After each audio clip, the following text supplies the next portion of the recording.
પ્રભુ ઈસુ ખ્રિસ્તમાં મારા વહાલા ભાઈઓ બહેનો, હિબ્રોના પત્ર અધ્યાય 13 વચન 10 થી 17 સુધીની વચનને મનન કરીશું. આપણી વેદી એવી છે કે મંડપની સેવા કરનારાઓને તે પરનો ખાવાનો અધિકાર નથી, કેમ કે પાપાર્પણ તરીકે જે પશુઓનું રક્ત પ્રમુખ યાજક પવિત્ર સ્થાનમાં લાવે છે તેઓના શરીર ચાવની બહાર બાળવામાં આવે છે.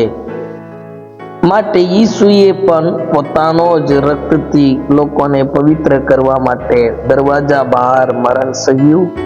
માટે આપણે પણ તેમનું અપમાન સહન કરીને ચાવની બહાર તેમની પાસે જઈએ, કેમ કે સ્થાયી રહે એવું નગર અહીં આપણને નથી, પણ જે નગર આપણો થવાનો છે તેની આપણે આકાંક્ષા રાખીએ છીએ. માટે તે દ્વારા આપણે ઈશ્વરની સ્તુતિરૂપ યજ્ઞ એટલે તેમનું નામ કબૂલ કરનારા ઓટોના ફળનું અર્પણ નિત્ય કરીએ. વળી ઉપકાર કરવાનું તથા દાન વેચી આપવાનું તમે બોલો નહીં, કેમ કે એવા યજ્ઞથી ઈશ્વર બહુ સંતુષ્ટ થાય છે. તમે તમારા આગેવાનોની આજ્ઞાઓ પાડીને તેઓને આધીન રહો, કેમ કે હિસાબ આપનારાઓની જેમ તેઓ તમારા આત્માઓની ચોકી કરે છે. એ માટે કે તેઓ આનંદથી તે કામ કરે, પણ શોકથી નહીં, કેમ કે એથી તમને ગેરલાભ થાય. એક વચન કરીને એને સમજીશું. આપણા માટે એક વેદી મળ્યું છે, તેમાં સેવા કરનારને પણ તેમાંથી કઈ વસ્તુ ખાવા માટે મળે નહીં એમ કરીને. પાપાર્પણ તરીકે જે પશુને તેઓ બલિદાન આપે છે તેને ખાવાનું નહીં. તેને શું કરવાનું? શહેરના બહાર લઈ જઈને તેને પૂરેપૂરા બાળી નાખવાનું.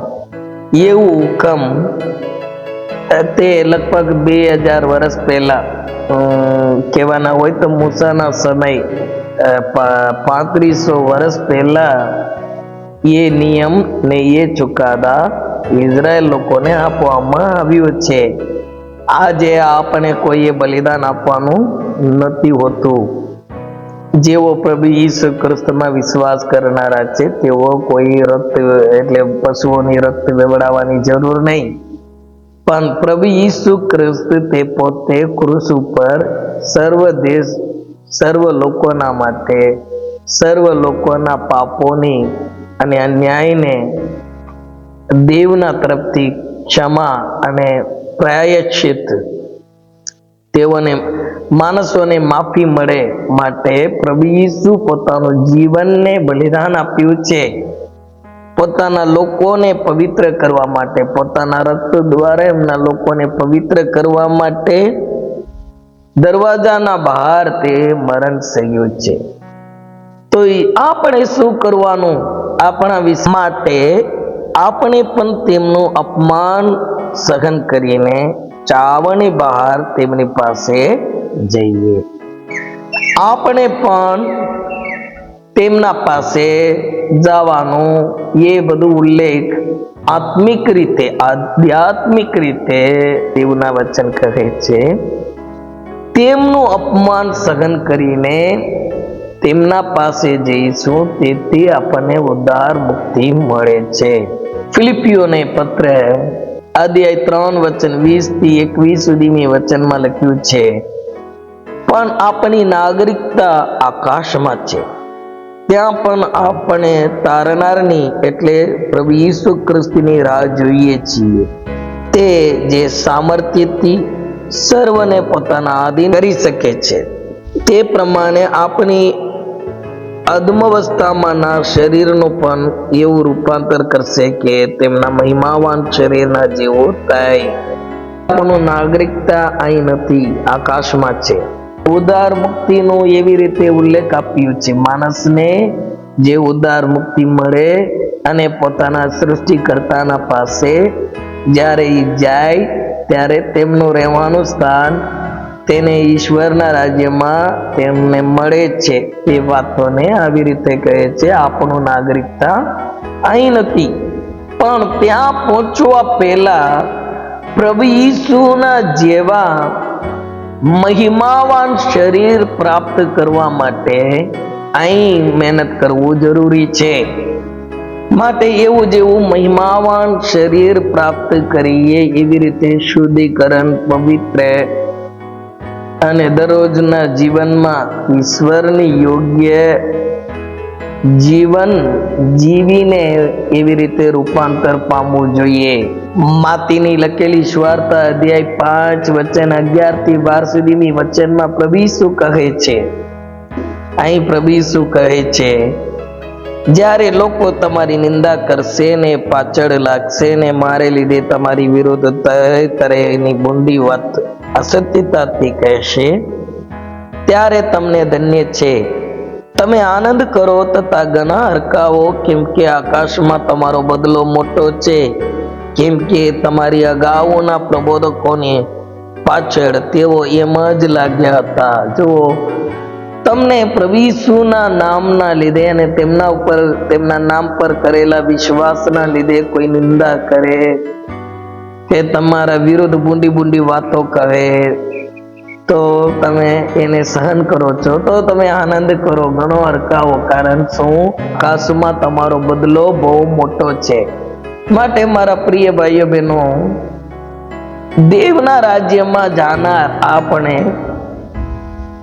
તેમનું અપમાન સહન કરીને તેમના પાસે બહાર જવું જોઈએ. બહાર જવાનો મતલબ છે જે આંખની લાલસા, શરીરની લાલસા અને જીવનની અહંકાર એવા ભરેલા સંસારની સ્વભાવો છોડીને દેવના આગળ નમ્ર દિલથી, નમ્ર મન રાખીને પ્રભુ ઈસુના પાસે જવું જોઈએ. ગમે તે રાજા પોતાના માટે જે નિંદા સહન કરે છે એવી પ્રજાને તે સન્માન કરવા ઈચ્છે છે. એવી જ એક શબ્દ છે પ્રભુ ઈસુના દ્વારા અહીં આવી છે, તેને સારી રીતે સમજવું જોઈએ. ના હોય તો વગર તેઓ મૂંઝાઈ જાય છે, એટલા માટે કે ઈશ્વરનો વચનની મહત્વ તેઓ સમજતા નથી. એ છે એનો આધ્યાત્મિક અર્થ છે. પિતરનો પહેલો પત્ર અધ્યાય 1 વચન 3 થી 5 સુધીની વચનમાં આપણા પ્રભુ ઈસુ ખ્રિસ્તના ઈશ્વર તથા પિતાને ધન્ય હો, તેમને પોતે ઘણી દયા રાખીને મરેલામાંથી ઈસુ ખ્રિસ્તનું પુનરુત્થાન કરીને સજીવન આશાના માટે અવિનાશી, નિર્મલ તથા કરમાઈ ના જનારા વતનને માટે આપણને નવો જન્મ આપ્યું છે. તે વતન તમારા માટે આકાશમાં રાખી મૂકેલું છે અને જે તારક છેલ્લા સમયમાં પ્રગટ થવાની તૈયારીમાં છે તે તમને મળશે. ત્યાં સુધી ઈશ્વરના સામર્થ્ય વડે વિશ્વાસથી તમને સંભાળી રાખવામાં આવે છે. દેવ પ્રભુ ઈસુ ખ્રિસ્તમાં તમે જે વિશ્વાસ કરો છો તે દ્વારા પોતાના સામર્થ્ય વડે તમને અને મને સંભાળી રાખ્યું છે. કારણ શું? ઈશ્વરની મહિમા અને ઈશ્વરનો ગૌરવ પ્રગટ થવાની સમય પાસે આવ્યું છે. તે વતન આપણા માટે આકાશમાં રાખી મૂકેલા છે. તે વિશે અહીં લખ્યું છે, કરમાઈ ના જાય, અવિનાશી છે, નિર્મલ ને કરમાઈ ના જનારા વતન આપણા માટે આકાશમાં રાખી મૂકેલું છે. એ આપણને પ્રભુ ઈસુ ખ્રિસ્તના પુનરુત્થાન અને તે મરણમાંથી જીવ ઉઠ્યા તેથી આપણને મળે છે. ના પત્ર અધ્યાય 4 વચન 13 થી 16 સુધીની વચનમાં લખ્યું છે, તેમની આગળ કોઈ પણ શ્રેષ્ઠ વસ્તુ ગુપ્ત નથી, પણ જેમની સાથે આપણને કામ છે તેમની દૃષ્ટિમાં સર્વ નગ્ન તથા ઉગાડા છે.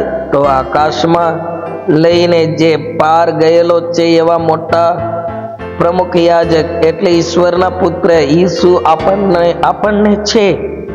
માટે આપણે જે માની લીધું છે તે દ્રઢતાથી પકડી રાખીએ, કેમ કે આપણી નિર્બળતા પર જેમને દયા આવી શકે નહીં એવા નહીં, પણ સર્વ વાતે જે આપણી જેમ પરીક્ષણ પામેલા છતાં નિષ્પાપ રહ્યા એવા આપણા પ્રમુખ યાજક છે. માટે દયા પામવાને તથા અગત્ય પ્રસંગે સહાયને માટે કૃપા પ્રાપ્ત કરવાને આપણે હિંમતથી કૃપાસન પાસે આવીએ.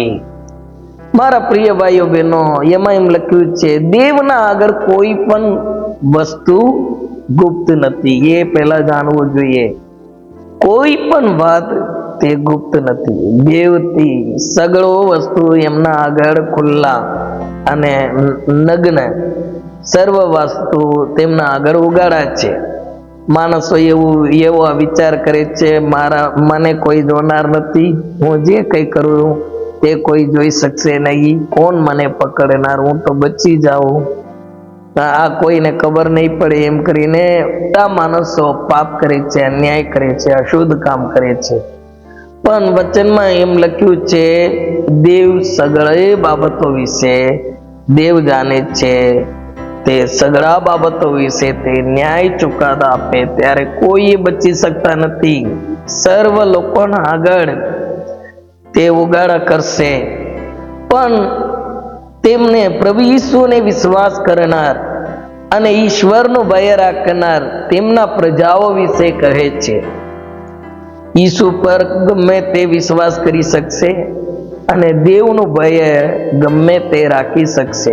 માત્ર નમ્ર મન હોવું જોઈએ. તમે નમ્ર હોય, આ વાતોને તમે અંગીકાર કરો, તો તમે પણ દેવના પ્રિય થઈ શકશો. હવે પછી જે હું કહું તે આશીર્વાદ તમને પણ મળી શકશે.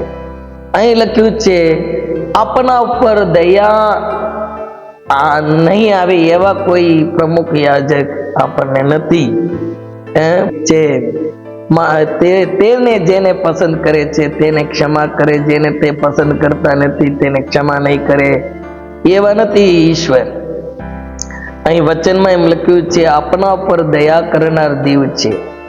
દરેક પરીક્ષણમાં જેમ આપણે થઈને પડીને ઉઠ્યા અને આજે ઈશ્વરની દયાને કૃપાના માટે તેમના પાસે આવીને પ્રાર્થના કરીએ છીએ, એવા જેવા પ્રભુ ઈસુ પણ આપણા જેવા જ બધા પરીક્ષણમાં થઈને આવ્યા, પણ નિષ્પાપ છે, પાપ કર્યા નહીં, તે પવિત્ર છે.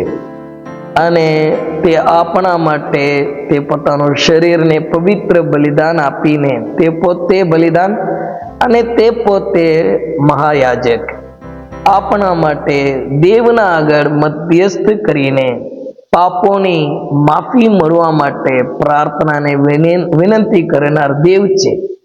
આપણને હિંમત આવે અને દયા પામવા માટે દેવના આગળ કૃપાસન આગળ આવીશું. કૃપાસન આગળ કોઈ જૂના કરારમાં આવી નથી શકતા. તે એક પડદાના અંદર રહેશે. મહાપવિત્ર સ્થળ હોય ત્યાં કોઈ પાપી જાય ના મરી જાય, ત્યાં બધા માણસો જઈ નથી શકતા. પ્રમુખ યાજક જ જઈ શકશે. સામાન્ય માણસો તે મહાપવિત્ર સ્થાનમાં અને તે કૃપાસન આગળ જઈ નથી શકતા. પણ અહીં પ્રભુ ઈસુ કૃષ્ણના દ્વારા જ્યાં સર્વશક્તિમાન પરમેશ્વર જ્યાં તે રહે છે અને જ્યાં તે વાસો કરે છે, ત્યાં એમના નજીક તમે ઈશ્વરની કૃપા પામવા માટે પ્રભુ ઈસુ પર કરેલા વિશ્વાસ લઈને તમે એમના પાસે જઈ શકો છો. તે તમને નાશ નહીં કરે, પણ તમને જીવન આપે અને તમને પવિત્ર કરે, તમને યોગ્ય બનાવે. માટે મારા પ્રિય ભાઈઓ બહેનો, તમે એમનું અપમાન સહન કરીને એમના પાસે જાઓ. કોઈ માણસ ઉપર આધાર ના રાખો. આ વાતોને તમે એમ જ અંગીકાર કરો અને એમ જ પ્રાર્થના કરો. તમને પાપોની માફી અને અનંત જીવન અને પ્રભુ ઈસુ કૃષ્ણના દ્વારા શાંતિ, આનંદ પુષ્કળ મળશે. માટે તમે આ વાતોને વિશ્વાસ કરો પ્રભુ ઈસુ ખ્રિસ્તના પાસે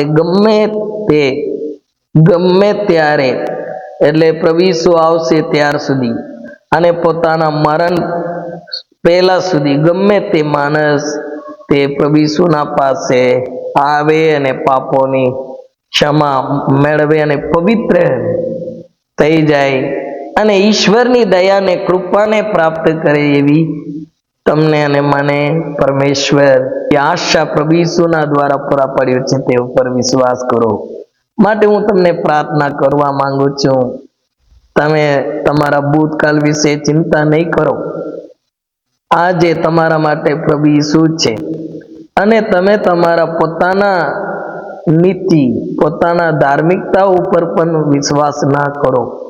તમારો અને મારો ધાર્મિકતા અને નીતિ અને પવિત્રતા તે પ્રભુ ઈસુ ખ્રિસ્તના પવિત્ર રક્ત દ્વારા અને એમના નામ પર કરેલા વિશ્વાસ દ્વારા મળે છે. એ વાતોને વિશ્વાસ કરો તો ઈશ્વરના અનુગ્રહ કૃપા તમારા ઉપર આવે.